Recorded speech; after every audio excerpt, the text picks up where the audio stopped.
રાજકોટ ગ્રામ્ય વિસ્તારમાંથી આ ક્ષણના સૌથી મોટા સમાચાર સામે આવી રહ્યા છે। ગોંડલ તાલુકાના ચોરડી ગામની સીમમાં ચાલી રહેલા જુગારના ધમધમતા અડ્ડા પર લોકલ ક્રાઇમ બ્રાન્ચે લાલાંગ કરી છે।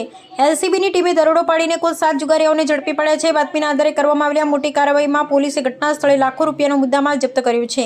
આવો નજર કરીએ જપ્ત કરાયેલા મુદ્દામાલની વિગતો પર। રોકડ રકમ ₹1,88,800, મોબાઈલ ફોન 8 કિંમત ₹40,000, વાહનો 5 કિંમત ₹1,50,000, કુલ જપ્ત કરાયેલ મુદ્દામાલ ₹3,78,800।